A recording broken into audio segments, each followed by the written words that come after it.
Selon les statistiques disponibles, l'Afrique est la région du monde avec le plus bas taux de pression fiscale, soit en moyenne environ 17% contre 35% dans les pays riches. Le potentiel fiscal des pays africains, pourtant considérable, se heurte à de nombreux obstacles lors de la collecte des deniers auprès des contribuables. Dans l'édition 2019 de son rapport économique sur l'Afrique, la Commission économique des Nations Unies a indiqué que le continent pourrait gagner 99 milliards de dollars par an en adoptant de meilleures politiques fiscales. L'institution onusienne estime qu'en renforçant la méthode de collecte des ressources fiscales et non fiscales, les recettes publiques en Afrique peuvent augmenter de 12 à 20% du produit intérieur brut. Une situation qui soulagerait les finances publiques des gouvernements africains, majoritairement dépendants de l'aide étrangère et des emprunts sur le marché international. Le développement de l'Afrique passe-t-il par une augmentation du taux de pression fiscale ? Quels sont les obstacles du continent en matière de collecte des recettes fiscales et comment y remédier ? Mesdames, Messieurs, bienvenue dans Espace Éco sur SICA. Place à la discussion.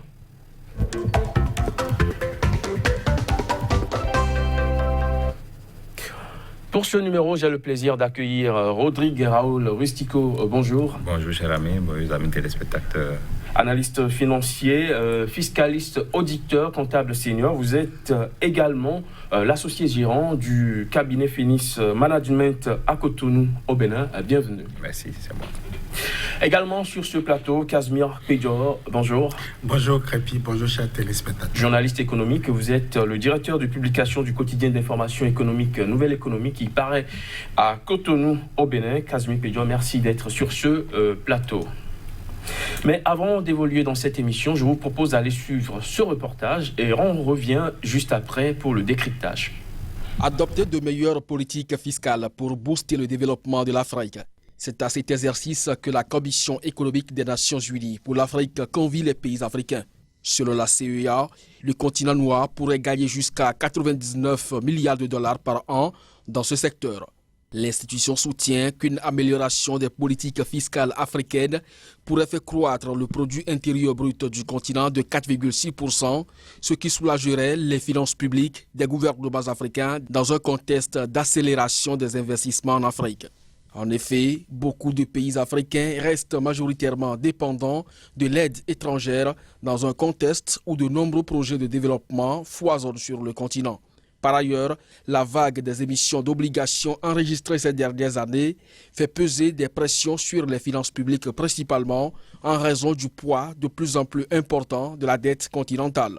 En 2017, par exemple, cette dette atteignait 57% du PIB, soit le double de ce qu'elle représentait 5 ans plus tôt, sans pour autant permettre aux pays africains de juguler le déficit du financement devant leur permettre d'atteindre les objectifs de développement durable de l'ONU et l'agenda 2063 de l'Union africaine. D'où l'appel de la Commission économique des Nations Unies pour l'Afrique pour de meilleures politiques fiscales à travers notamment une accélération de la numérisation des administrations fiscales et l'harmonisation de la politique fiscale avec le cycle économique.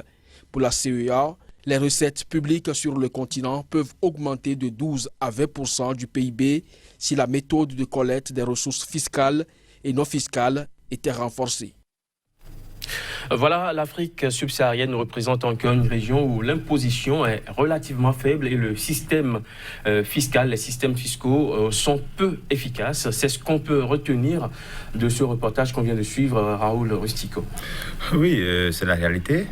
Du moment où, quand vous prenez aujourd'hui notre espace, la plupart des services gérants des impôts déploient 80% de leurs moyens pour récolter 20%.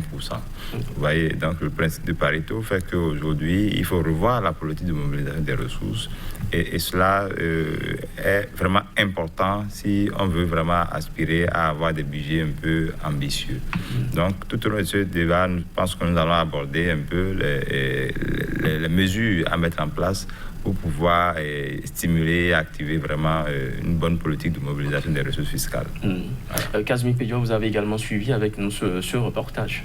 Bien sûr, il faut le dire, le mal dont souffre donc l'Afrique, tout le continent africain, donc c'est ce problème-là, cet épineux problème, à savoir les recettes fiscales qui n'arrivent donc pas à subvenir aux besoins donc, de nos États en termes donc, de politique économique, en termes donc, de moyens pouvant permettre à l'État de pouvoir disposer donc, de son budget. Et véritablement, ce problème se pose en ce sens que parfois on a quand même l'impression que l'État démissionne à maints égards. On observe certains pays, par exemple, qui n'ont pas misé beaucoup sur donc, cette recette fiscale, qui se contentent juste, excusez du peu, qui se contentent du peu, tout simplement parce que ils croient à la richesse du sous-sol. Dans certains pays, la recette, ou du moins les dépenses de l'État sont essentiellement sur les recettes fiscales et ces problèmes pays du moins éprouvent d'énormes difficultés à faire face donc à la collecte, à la mobilisation. Certains pays vont dans ce qu'on vient aujourd'hui d'appeler les réformes. Et malgré ces réformes, on a quand même l'impression que chaque année, c'est un combat de gladiateurs pour pouvoir donc disposer de ces recettes parce que les contribuables ne sont pas prêts à payer donc ces recettes, ces impôts-là. Et au même moment, l'État se met désormais comme un gendarme au lieu d'être un partenaire. L'État est obligé parfois de faire le forcing. Donc, le problème de recettes fiscales se pose au continent pour la simple raison qu'on n'est pas éduqué à aller payer ce qu'on doit payer, malgré tout le comportement citoyen qu'on peut avoir sur le continent. L'État reste encore gendarme, les contribuables ne veulent pas payer, alors que sur d'autres cieux, en Europe par exemple, le contribuable se lève de sa maison et va payer ses impôts parce qu'il sait que... Justement, si le contribuable a du mal à payer en Afrique, par exemple, est-ce que ce n'est pas parce qu'en retour, il ne sait pas à quoi ça sert ce qu'il perd? C'est l'une des raisons, mais ce n'est pas la raison fondamentale. Oui, on indexe par ici la mauvaise gestion. Pour la plupart du temps, on paye l'impôt, mais on n'est pas satisfait. On n'a pas l'énergie électrique, on n'a pas les infrastructures routières, donc on ne paye pas. On ne paye pas parce que par simple plaisir, on n'a pas envie de payer. Il y a plusieurs raisons. Les raisons sont endogènes. Les raisons sont aussi culturelles. On n'est pas habitué à ça. Vous vous souvenez, j'ai bien envie de citer ce pays-là, le Bénin. Et dans un passé un peu lointain, il y a une expression qui hantait les Béninois, le zinsoutakwe, pour un peu dire, bon, c'était pas bien. Le peuple a perçu cela comme... C'est un peu comme de l'oppression. De l'oppression. Donc le peuple ne veut pas payer. Les individus ne veulent pas payer. Les entreprises se cachent pour exercer leurs activités. Et parfois même, c'est au nez à la bague de l'administration, avec quelques billets de banque, par ici, bon, on oublie certaines entreprises. Et donc, quand ça se passe comme ça, on a quand même l'impression qu'on est dans un pays mal gouverné. Et de plus en plus, je crois que les gouvernants ont compris donc la nécessité de sensibiliser, d'éduquer le peuple, de mettre un peu de moyens pour pouvoir donc gagner beaucoup. Et de plus en plus, on assiste quand même à une certaine performance économique liée au revirement.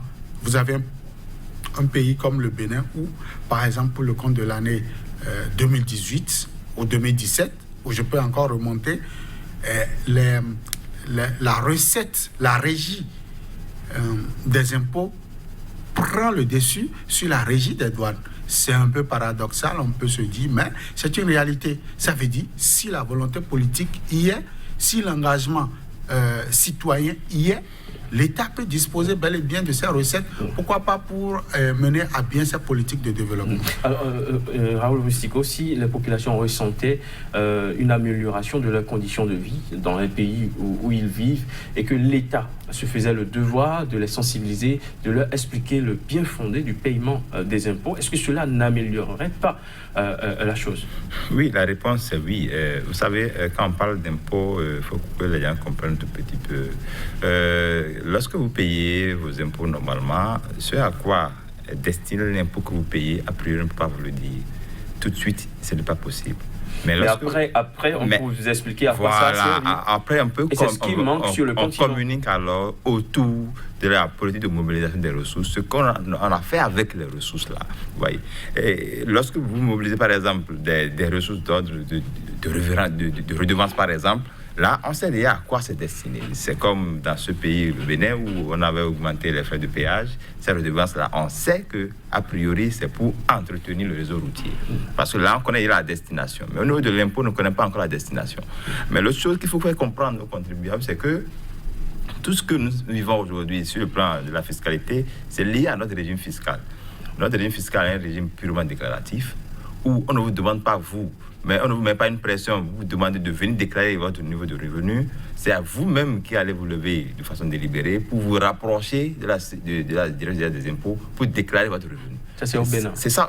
Au Bénin, c'est comme ça. Au Bénin, c'est comme ça. Donc, cela fait que beaucoup ne sont pas intéressés par ce système volontaire où c'est toi-même qui dois pouvoir aller te mettre dans les gironques alors des impôts. Donc, le système déclaratif béninois, surtout, fait que beaucoup n'aiment pas payer les impôts, tout simplement parce que c'est un problème d'ordre culturel, et ne sont pas cultivés au civil fiscal. Quel aurait été le meilleur système? Non, le meilleur système, c'est quoi? On peut mettre aujourd'hui le régime déclaratif toujours, mais moderniser cela. Vous savez, vous allez aujourd'hui dans la sous-région, ailleurs, vous ne pouvez pas dormir dans un hôtel sans que votre facture ne soit déjà centralisée dans un système donné. Vous voyez un peu? Donc, on oblige le contribuable également à renvoyer les données dans un serveur et on attend alors le contribuable pour pouvoir venir faire alors sa déclaration après. Mais aujourd'hui, ce n'est pas encore le cas. Mais j'ose croire qu'on va y arriver. Et l'autre chose qu'il faut également souligner, c'est qu'au niveau des impôts, des impôts, les agents des impôts, pour la plupart du temps, se prennent comme des gendarmes. Ce qui fait que le contribuable n'aime pas vraiment discuter avec les agents des impôts. Ils se disent, voilà les gendarmes qui viennent, je dois pouvoir courir, je dois pouvoir faire... Or, en réalité, il faut considérer le service des impôts comme un partenaire. Vous savez, quand vous voulez, aujourd'hui, vous convoquez quelqu'un, la personne va, je ne sais pas, dans un centre de police des Républicains, par exemple, on lui donne une convocation, par exemple, à titre d'exemple, mais vous ne payez pas. Ce que vous ne payez pas, c'est parce que vous avez payé d'impôts. Donc, si on ne paie pas des impôts, on ne peut pas avoir accès aux infrastructures, on ne peut pas avoir accès à la justice, on ne peut pas avoir accès naturellement aux soins. Donc, autant de choses. Certes, je reconnais qu'au niveau du Bénin principalement, il y a absence de communication. Il faut qu'on communique autour pour toucher la sensibilité des contribuables, pour le faire comprendre que quand vous payez vos impôts, vous bâtissez la nation. Et pour ouvrir une parenthèse, vous allez découvrir avec moi que quand on est en période électorale, on avait parlé des quitus fiscaux, des purement de la fiscalité, on a pu récolter quand même 2,7 milliards.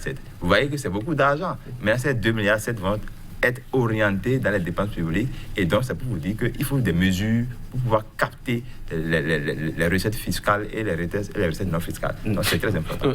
Casimir Pédior, quand on dit aux contribuables, en payant des impôts, vous aurez des routes, vous aurez des centres de santé, vous aurez des emplois, et que des années après, toutes ces promesses ne sont pas réalisées, cela n'incite pas après à payer des impôts. Oui, ça n'incite pas, et ça ne devrait pas l'être, parce que même si vous n'avez pas les routes, vous allez à l'école, c'est l'État qui paye. Ça, il faut l'expliquer. Il y a aussi il y a une communication à la citoyenneté qui manque au niveau de l'État. Lorsque vous dormez et qu'on ne vous braque pas, lorsque vous dormez et que le voisin ne vous attaque pas, la question de souveraineté, de défense du territoire, tout ça là, c'est l'État qui veille. Et c'est avec l'argent on achète les munitions, c'est avec l'argent on forme l'armée, c'est avec l'argent on fait tout ça. Il faudrait que le citoyen puisse savoir que c'est son argent. Mais lorsque un leader politique vient à la tête du pouvoir et patatras, on a de la lumière dans un village du moins, dans une ville X, et que le village Y n'a pas de lumière, déjà les populations se disent, parce que lui il est originaire ou bien parce que sa femme est originaire de tel village, il a électrifié ce village, ou bien telle ville parce que c'est la ville phare, on a électrifié. Donc il y a comme une sorte de discrimination qui amène donc le citoyen... Ce que vous voulez dire, c'est que tout est dans la bonne gouvernance. Tout est, merci beaucoup, tout est dans la bonne gouvernance, dans la sensibilisation. La sensibilisation, l'éducation à la citoyenneté fait partie aussi de la bonne gouvernance. La bonne gouvernance, c'est pas lorsqu'on traque les fossoyeurs de l'économie. C'est lorsqu'on fait aussi la reddition des comptes. Vous en avez parlé tout à l'heure. À la fin de l'exercice budgétaire, la loi des finances prévoit que le gouvernement puisse retourner là où il faut pour déposer les comptes. Le gouvernement doit sensibiliser. Voilà, nous avons pris tel nombre de milliards. Voilà à quoi ça a servi. Voilà à quoi ça a servi. Voilà le reliquat, ou bien il ne reste pas de reliquat. On compte sur l'année suivante pour pouvoir donc continuer notre stratégie. Ça s'explique. Il ne faut pas attendre l'an 1 d'un mandat, l'an 2 d'un mandat pour le faire. Certes, il y a les tests en la matière qui imposent au gouvernement donc cette stratégie, mais au-delà de ça, la reddition des comptes doit être un exercice permanent que nos gouvernants exercent sur la population afin que ceux-là soient véritablement informés de comment les choses. Chez moi, par exemple, au village, les individus, les villageois ne savent pas, par exemple, qu'aller à l'école, c'est l'État qui assure. Ils ne savent pas. Ils pensent qu'aller à l'école, c'est une obligation. Non, c'est l'État qui assure. Et ce que vous donnez là, ce que vous donnez à la comptabilité de l'établissement, vous parents d'élèves, ce n'est qu'une contribution. On demande une contribution pour que l'État puisse véritablement ne pas assurer à 100% pour que ça soit du gratuit. Ce n'est qu'une contribution. Donc, la sensibilisation, l'éducation citoyenne doit permettre de faire avancer les choses. Et ce que je voudrais ajouter à ça, on parle souvent, on dit que chez nous, enfin en Afrique, surtout dans le système francophone, que les recettes sont essentiellement fiscales. Je suis d'accord. On nous dit aussi que aller aux impôts, c'est sur régime déclaratif. On ne doit pas hériter de ce que la France fait. Ça, c'est un système français. On doit pouvoir l'adapter à nos réalités. C'est parce qu'on a copié un modèle français, enfin un modèle occidental, qui n'est pas le nôtre, parce que eux, ils ont atteint un niveau de sensibilisation des entreprises. Un niveau de maturité, vous voulez dire? Un niveau de maturité où le chef d'entreprise sait que lui doit pouvoir dresser une comptabilité à la fin de l'exercice budgétaire. Il doit pouvoir avoir une comptabilité aux normes pour présenter cela à l'État. Donc, les factures, les reçus, les impôts payés, les différents mouvements au niveau de la trésorerie sont donc passés au pifomètre par le chef d'entreprise et cela est contrôlé à la fin de chaque exercice budgétaire. Ici, on ne sait pas le faire. L'entreprise appartient à un individu, c'est sa femme qui est peut-être la comptable ou bien c'est son enfant qui... Donc, forcément, on n'a pas ces notions-là. Nous allons avancer dans ce débat, Casimir Kejos. Ces notions-là. L'Afrique, dans ce contexte, demeure la région du monde avec le plus bas taux de pression fiscale, soit 17%. Beaucoup d'experts pensent que le développement du continent passe nécessairement par l'augmentation de ce taux de pression fiscale. Alors, le taux de pression fiscale, qui, il faut le rappeler, représente bien sûr le poids de l'impôt dans l'économie d'un pays. Bien sûr, vous savez, non, pour améliorer ces chiffres-là, ce n'est pas par la pression fiscale, mais il faut élargir l'assiette fiscale. C'est dans le principe d'élargissement de l'assiette fiscale que vous récoltez beaucoup plus d'impôts. Vous voyez un peu, donc, parce que quand on parle de pression fiscale, ça, il faut faire beaucoup attention également au lexique, parce que la pression fiscale, elle est naturellement de deux ordres. Dans un premier temps, je la considère comme une âme constructive, d'accord, et dans un second temps, je la considère quand même comme une âme destructive. Là, je parle de pression fiscale, je ne parle pas d'oppression fiscale. Voilà, bien sûr, je parle de pression fiscale, d'accord, parce qu'on peut vous mettre la pression pour pouvoir payer vos impôts, on peut vous redresser, et d'accord, on peut aller loin, d'accord, au niveau de la pression fiscale. Donc, là où nous sommes aujourd'hui, il faut améliorer le taux, d'accord, il faut élargir l'assiette fiscale. En fait, le gros problème de notre continent, c'est l'informel.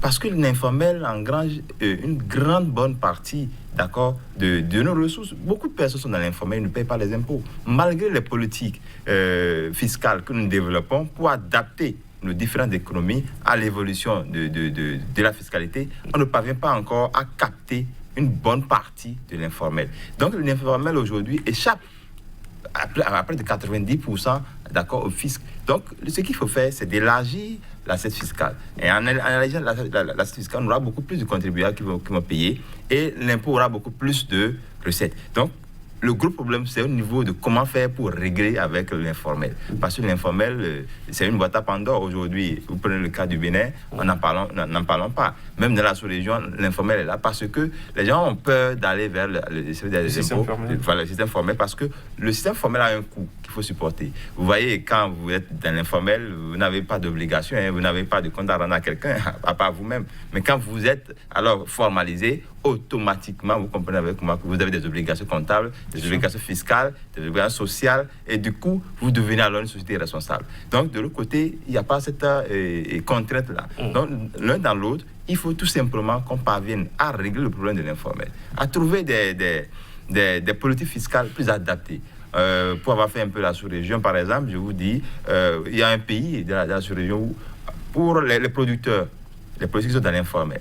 Ne demandez pas à un producteur qui est dans le secteur informel, par exemple, avant de livrer ces légumes-là, de forcément présenter des factures d'ordre réglementaire. Et l'État a pris une décision pour dire, à partir de tel montant, je peux vous autoriser à livrer sans reçu. Vous voyez un peu, ça c'est des politiques qui permettent déjà de vous amener, de faire sortir de l'informel, mais jusque lorsque vous franchissez la barre, d'accord, du montant fixé par le gouvernement dans le temps, automatiquement, vous devez vous formaliser. Vous voyez? Donc, il faut des politiques. C'est vrai que ça va venir, mais ça prend un peu du temps. Vous allez dans la sous-région, même à côté, il y a des pays où le fisc aujourd'hui, mais c'est des gens qui sont recrutés. D'abord, ce n'est pas des gens de l'État, c'est des gens contractuels. Ils sont assignés, on leur assigne des objectifs clairs et nets, et donc ils sont obligés de travailler. Mais dans d'autres pays, vous allez voir que c'est des gens qui proviennent de l'État, et eux-mêmes, ils ne font pas l'effort qu'il faut, et ils vont utiliser les moyens de l'État, à près de 80% des moyens de l'État, pour récolter à peine 20% de leurs ressources, de leurs recettes. Ça pose souvent un problème. Donc, il faut vraiment revoir un peu cette stratégie-là, en assainissant vraiment le secteur informel, en les captant beaucoup plus vers le secteur formel, et en mettant en place des politiques de maintien, pour pouvoir tout au moins bien garder déjà ceux-là qui sont dans le formel. Pas ceux-là qui sont dans le formel, si vous ne les chouchoutez pas, vous ne les gardez pas bien, et ils sont obligés de quitter le formel et aller s'ajouter encore l'informel. Donc c'est pour vous dire quoi? L'État a l'obligation de créer également beaucoup plus de services, parce qu'en créant beaucoup plus de services, vous aurez alors la capacité d'aller souscrire à des services nouveaux créés par l'État et payer alors des impôts État par rapport à ça. Donc, si on veut assainir un peu le système fiscal de notre continent, voilà un peu les pistes sur lesquelles on peut alors explorer. Donc, il n'y a pas de hasard, mais tout cela se passera de façon progressive, parce que la fiscalité, n'oubliez pas, c'est une science où il faut l'adapter au fur et à mesure que vous avez des difficultés, vous les adaptez. Et il y a des pays aujourd'hui qui ont compris qu'en termes de fiscalité, on ne sort pas du néant pour pouvoir fixer des taux d'imposition. Casimir Pédior, faut-il augmenter le taux de pression fiscale pour aller au développement? C'est des agrégats qui évoluent en eux-mêmes. Je prends le bout donc de sa chute pour dire ça évolue en fonction du marché, en fonction de l'actualité.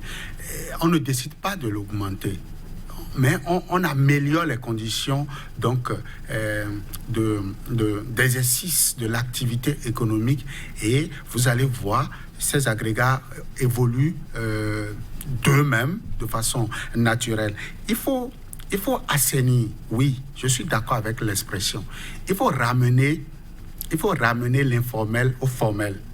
Quand vous aurez agi ainsi, quand vous aurez exercé une telle activité, on pourra donc parler d'augmenter donc le taux d'imposition. On pourrait parler de l'augmentation donc de la pression fiscale. Je voudrais ici préciser pour les téléspectateurs que lorsque nous parlons de la pression fiscale ici, le taux de pression fiscale. Déjà la pression fiscale.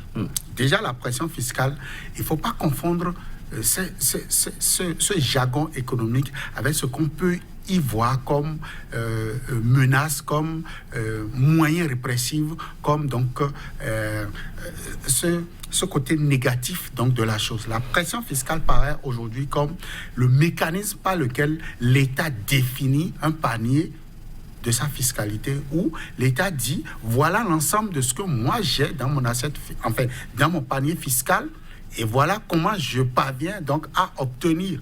Et lorsque vous finissez de récolter ce qu'on peut appeler ici la recette fiscale, vous l'évaluez maintenant en fonction du produit intérieur brut. Je donne un exemple très simple pour que les téléspectateurs puissent comprendre.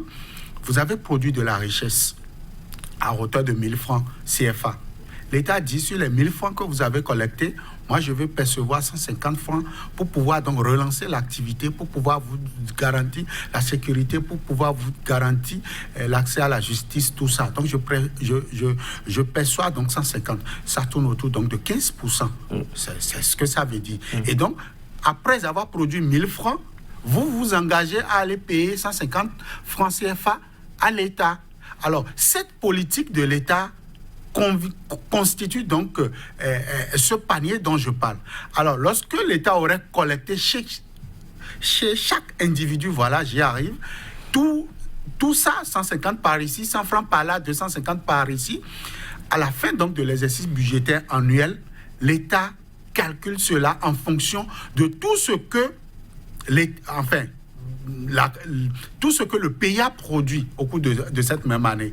Et c'est ça qui fait maintenant le taux de la pression fiscale. Le taux de la pression fiscale. C'est-à-dire le montant des impôts prélevés sur une année sur le produit intérieur brut fois 100, multiplié par 100, ce qui fait le taux de pression fiscale. Au cours de cette année. Et donc, aujourd'hui, on a dit que l'Afrique tourne autour de 17%. C'est-à-dire, chers téléspectateurs, lorsque vous-même vous dites, oui, on vous donne le mandat de 5 ans d'aller exercer l'activité politique durant 5 ans et nous vous donnons les moyens, c'est que vous êtes capable d'aller payer chaque fois vos impôts. Ceci permet donc à l'État de pouvoir disposer. Donc, lorsque vous ne le faites pas, vous ne participez pas au développement donc de votre nation. Et en contrepartie, les dirigeants se doivent de bien gérer vos sous. Bien gérer vos sous, c'est de ne pas me dire à la télévision à longueur de journée, par exemple, que le chef de l'État XY que nous avons élu décide d'offrir de la lumière aux populations. Mais ce n'est pas lui, c'est nous-mêmes. Décide de construire des écoles. Ce n'est pas lui, c'est nous-mêmes.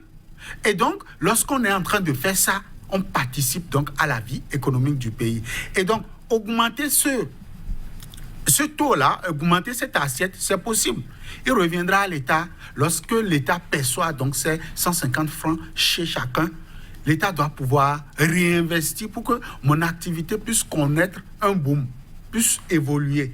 Et plus mon activité augmente, plus j'ai de 1000 francs x 2, x 5, x 10, j'aurai également 150 x 2, x 10 à payer. Et donc, quand je le fais, oui, l'État peut augmenter l'assiette fiscale. Et le taux de la pression fiscale augmente par ricochet. Et donc, cela va de soi pour un État. Cela entre en ligne de compte dans la politique de bonne gestion. Cela entre en ligne de compte avec ce que les partenaires techniques et financiers recommandent, la Banque mondiale, le FMI et les autres organismes qui se chargent donc de la bonne gouvernance dans nos États recommandent. Si je comprends bien, on peut toutefois augmenter le taux de pression fiscale sans créer de nouvelles tasses. Par exemple. Sans créer d'autres impôts, mais tenir compte de l'amélioration de l'existant. Bien sûr. C'est ce que je disais. Je disais, il faut élargir l'assiette fiscale. Si déjà dans l'assiette fiscale on était 15, il faut l'élargir à 20 en allant coopter ceux-là dans le secteur informel. Au lieu de créer de nouvelles tasses pour les 15. Voilà, pour les 15 qui sont déjà là. Il ne faut pas asphyxier en fait ceux déjà qui sont dans le formel, parce que la formalisation a un coût. Donc du coup, aujourd'hui, ceux-là qui ne sont pas dans le secteur formel, ils ont peur de venir dans le secteur formel. Tout simplement parce qu'ils se disent, je ne sais pas combien je gagne pour pouvoir reverser tel montant alors dans la caisse de l'État. Par conséquent, je préfère rester alors dans le secteur informel. Vous voyez, c'est vrai que c'est des étapes. Pour toute entreprise qui est créée, c'est des étapes. Il faut passer d'abord par le secteur informel, aller se formaliser et se faire face à ces obligations. Mais aujourd'hui, pour pouvoir améliorer ce taux, il ne s'agira pas de voir le taux, il s'agira d'aller voir les stratégies. C'est les stratégies qu'il faut aller revoir. Parce que les stratégies fiscales dépendent naturellement de l'amélioration de ce taux-là. Si déjà, au niveau des services des impôts, nous déployons 80% de nos énergies pour pouvoir aller récolter 20% de ce que nous avons prévu, vous voyez à peu près déjà l'incohérence. Justement, puisque nous sommes en train de parler de stratégie, quels sont ces handicaps qui empêchent les pays, les administrations fiscales des pays africains de collecter plus d'impôts sur l'existant? Oui, actuellement par exemple... Parce qu'il y a beaucoup de fuites. Selon la Commission économique des Nations Unies pour l'Afrique, 99 milliards de dollars supplémentaires l'Afrique peut gagner cette cagnotte si elle améliore sa façon de collecter. Effectivement, la manière de collecter, je crois qu'il y a beaucoup de pays qui ont commencé par l'adopter, et c'est de parvenir à dématérialiser un peu les choses. Dématérialiser, qu'est-ce que vous voulez dire? C'est très important. Vous savez, aujourd'hui, c'est inutile qu'un contribuable décide de payer, par exemple, les impôts, et qu'il aille encore aux impôts et se mette en rang. Ce n'est pas possible. Le monsieur, il n'a pas le temps. Il n'a pas le temps. Sa comptabilité, son comptable n'a pas ce temps-là. Aujourd'hui, maintenant, vous prenez le cas du Bénin, vous payez vos impôts en ligne. Ça ne se faisait pas par le passé. Et voilà un peu ce que le rapport nous demande de faire. Et il faut aller vers ce nouveau mode de travail. Sinon... C'est une numérisation. Il faut numériser alors l'administration fiscale, d'accord? Depuis votre bureau, vous faites des validations. Depuis votre bureau, vous payez. Vous n'avez même pas besoin de vous déplacer. Ça, c'est la sérénité dans l'administration. Et tant qu'on n'arrive pas à ce niveau-là, on ne pourra pas. Maintenant, c'est vrai que quand on parle de la numérisation, il fallait voir la qualité du service Internet que nous avons. Si on n'améliore pas cela et qu'on va vers la numérisation, vers la dématérialisation, vous allez comprendre avec moi qu'on aura des difficultés. Donc le plus important, c'est d'aller à ce niveau-là. Et que l'État parvienne également à créer beaucoup plus de services. Parce que l'État, depuis des années, vous avez remarqué que dans presque tous les États sont restés là en attendant que le privé. Oh, c'est vrai que c'est le privé qui crée de la richesse, mais tout au moins, les recettes non fiscales, l'État peut alors créer ces recettes non fiscales-là et mettre en place un cadre législatif, d'accord, réglementaire, pouvant permettre vraiment aux entreprises de rester vraiment dans un cadre donné, pour pouvoir payer les impôts. Et ne pas forcément voir, parce que le CDR des impôts aujourd'hui voit beaucoup plus les gens dans les situations où quand tu es en retard, tu dois payer les pénalités, on doit te faire des rappels de droits, ainsi de... Non, et quand le contribuable se voit menacé dans ce sens-là, il n'est pas prêt pour venir vers vous pour payer les impôts. Donc c'est pour ça, notre guerre toujours, c'est de voir, mais les contribuables qui paient leurs impôts à bonne date, qu'est-ce que vous faites pour les encourager? Vous faites rien pour les encourager. Mais quand la personne vient payer en retard, on est prêt alors à percevoir des amendes et des pénalités. Donc il faut revoir un peu la manière par laquelle nous concevons un peu les choses. Donc tout dépend de la politique qu'on va mettre en place. Dématérialiser, oui, c'est bien, parce qu'aujourd'hui, les entreprises ont besoin de cela. Elles ont besoin de rester chez elles au bureau et de faire les validations en ligne et de payer les impôts en ligne. Et là, aussi, n'oubliez pas que la corruption va un peu disparaître, parce que c'est quand vous êtes en contact avec quelqu'un que la personne pourrait alors vous arranger des choses, des situations, dans vos affaires. Donc, l'un dans l'autre, il faut qu'on parvienne réellement à numériser les choses, il faut qu'on parvienne à changer, à revoir la méthodologie de collecte des impôts, et ne pas aussi... il y a des pays aujourd'hui, même si vous allez dans l'administration fiscale, vous voulez un document prouvant que vous êtes à jour fiscalement, vous n'avez pas besoin de donner 5 francs à quelqu'un. Parce que la personne dit que c'est inutile de donner 5 francs. Parce que tout est procédure ici. Quand tu déposes là, tu n'as pas besoin même de connaître quelqu'un. Là, vous touchez un point sensible, c'est la corruption dans les administrations fiscales. C'est très important, il faut le souligner. Ça, il faut le souligner. Vous allez même à Lomé à côté, vous assure tout, c'est un petit pays, mais en termes de fiscalité, ils n'ont rien à cirer avec certains pays. Rien à cirer. Vous voyez un promoteur à Lomé, il garde son facturier comme une mine d'or. Vous imaginez ça? Ce facture, c'est comme mine d'or. Même pour facturer même la TVA, là, il a son hologramme prédéfini. Et vous ne pouvez même pas utiliser son hologramme. Donc, tout est formalisé de manière à ce que toi-même, quand tu es dans le secteur formel, tu ne peux même pas aller acheter dans le secteur informel. Or, dans d'autres pays, tu es dans le secteur formel, mais on t'emmène à aller acheter dans le secteur informel. Vous voyez un peu? Donc, ça pose souvent un problème. Donc, je pense que d'ici là, chaque pays va essayer de faire sortir une bonne stratégie pour améliorer ce taux-là, afin d'avoir quand même une assiette fiscale plus large que ce que nous avons aujourd'hui. Donc voilà. Casimir Pédio.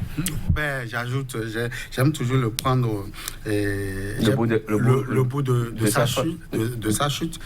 Vous savez, je vais vous surprendre. En 2018, le Bénin a voté une loi des finances qui s'élève à 1863 milliards. Et le ministre de l'économie vient à la télé devant les médias et dit, oui, pour cette année, nous avons prévu 863 milliards de francs CFA. Et le secteur privé va participer à hauteur de 56%. Quand vous le dites tout de suite, toutes les entreprises sont dressées contre vous. Ça, il n'y a rien à faire.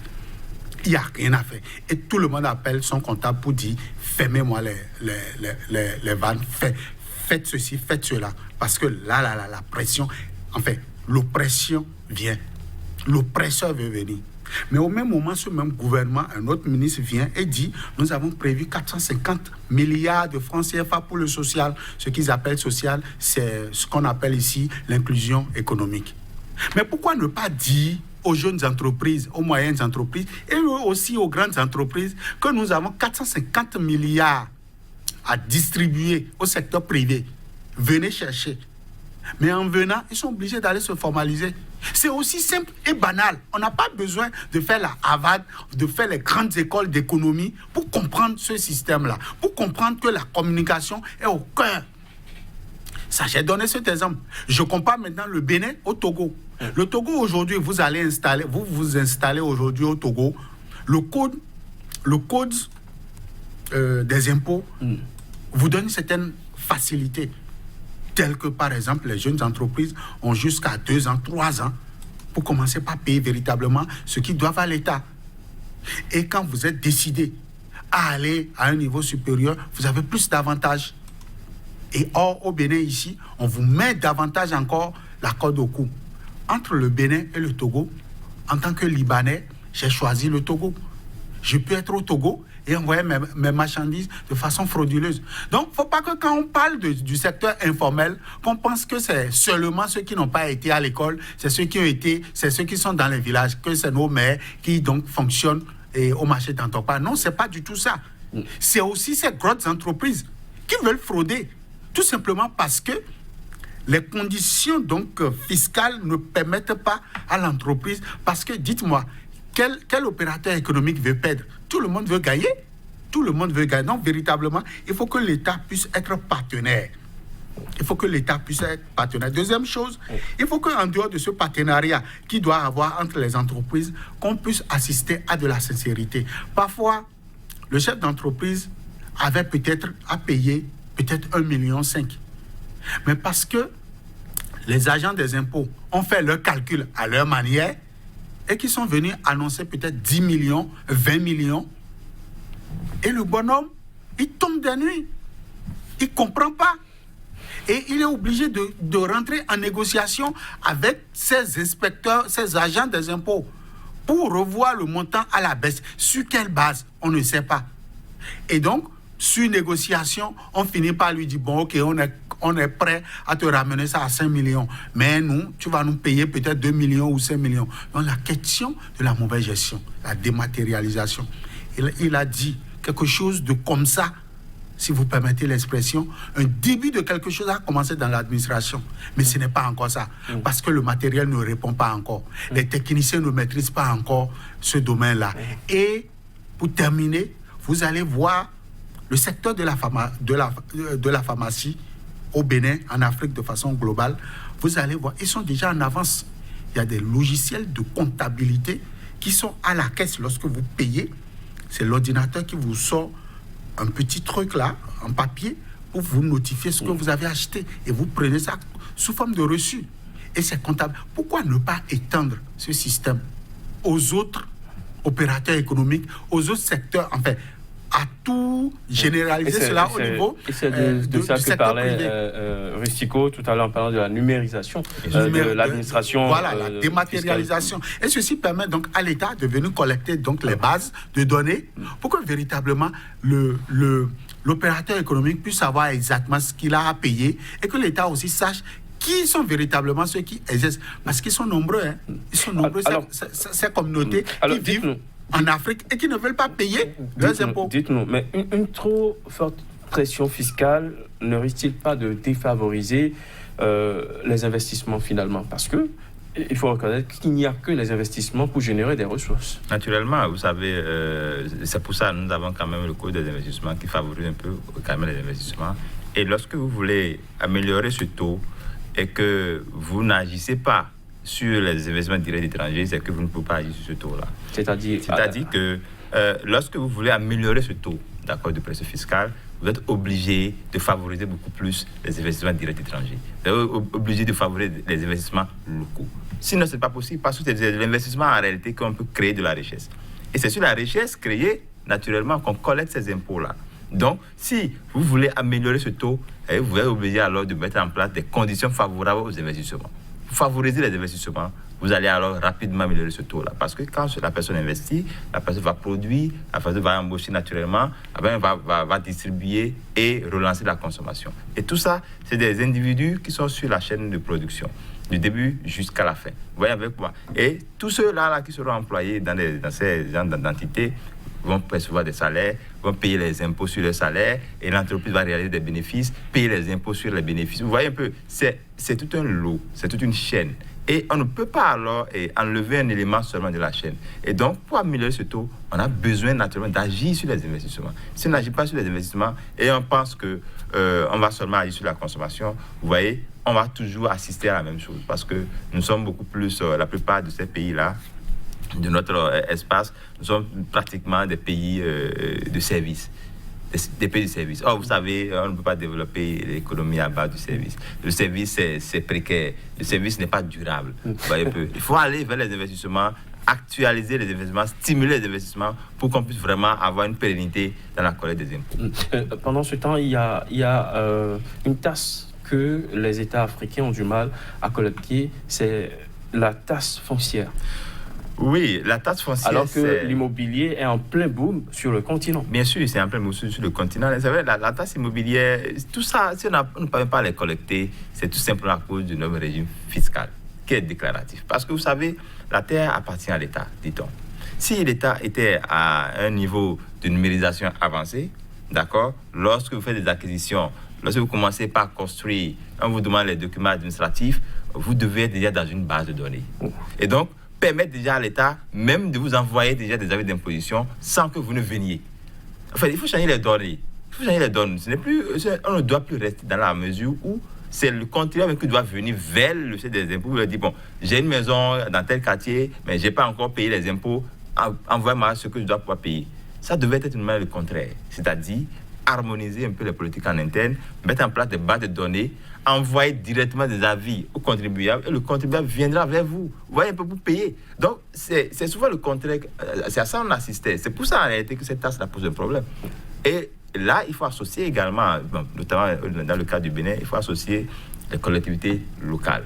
D'accord? Parce que vous ne pouvez pas être chef de terre et ne pas savoir au moins les maisons qui sont sur votre territoire. Ils ne savent pas ça. Et donc, il faut associer tous ceux-là, tous ces acteurs-là dans la politique de mobilisation de ces ressources-là. Parce que n'oubliez pas, quand vous collectez ces tasses-là, il y a une bonne partie qui va également au niveau des collectivités locales.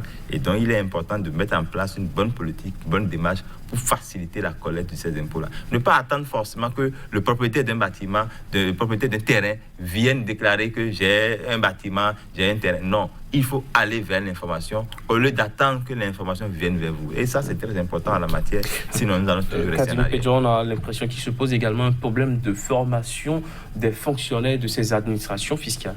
Qui ne veulent parfois pas travailler, malgré formés, ces fonctionnaires ne veulent pas véritablement mouiller le maillot, parce que c'est l'État de toutes les façons. À la fin du mois, il perçoit son salaire et puis il s'en fout du reste et ne font pas le job.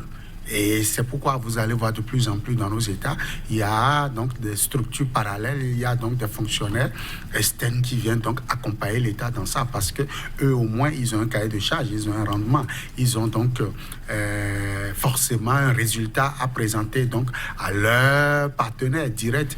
Parfois c'est des agences que vous voyez et ça travaille beaucoup plus. Donc véritablement l'État doit pouvoir trouver, adapter à notre contexte les réalités compte tenu de l'évolution. Il ne faut pas rester là à copier-coller sur quelque chose qui se fait en bien quelque part à Paris ou aux États-Unis et dire non, ça va marcher. L'État ne peut pas être là. Et l'autre chose, par rapport à la taxe sur le foncier, moi je reste encore dans la démarche donc, de l'Afrique pour dire qu'il serait un peu difficile quand même de demander qu'on paye pour le foncier parce que quand on parle du foncier, il y a le foncier bâti. Je suis d'accord, il faut payer pour le foncier bâti. Mais pour le foncier non bâti, le débat reste encore entier. Le débat reste entier. Parce que c'est une population miséreuse qui, malheureusement, est propriétaire de ce foncier-là. Est-ce qu'il faut les déshériter et remettre véritablement à ceux qui veulent donc mettre en valeur ce foncier-là? Le débat, il est entier. Je souhaiterais véritablement qu'on vienne parce qu'il y a des pays, en Afrique, il y a des pays comme le Bénin qui aujourd'hui vont au cadastre et on ne sait pas du jour au lendemain sur à quoi cela va servir. On ne sait pas encore quelle est la politique qui est cachée derrière. Si c'est le déshéritage ou bien si c'est remettre en valeur ce foncier-là pour véritablement engranger des devises. Moi, je ne sais pas encore. Le débat, il est entier. Je ne voudrais pas trop me prononcer dessus. Merci à vous d'être passé sur le plateau de cette émission. Je retiens de cette émission que pour aller au développement, l'Afrique doit forcément augmenter son taux de pression fiscale, mais en l'entourant de stratégies pour ne pas étouffer ceux qui payent déjà les impôts. Merci d'être passé sur ce plateau, Casimir Kouedjor. Je rappelle que vous êtes journaliste économique, directeur de publication du quotidien béninois d'information économique Nouvelle Économie. Raoul Rodrigue Rustico, analyste financier, fiscaliste, auditeur comptable senior et associé gérant du cabinet Finis Management. Merci d'être passé avec vos différentes explications et analyses. Mesdames, Messieurs, ce sera tout pour ce numéro d'Espace Éco. Vous pouvez également le retrouver sur notre site www.sikatv.info. Prochain rendez-vous dans une semaine, même heure, même fréquence. Surtout, restez avec nous. L'information revient sur SICA.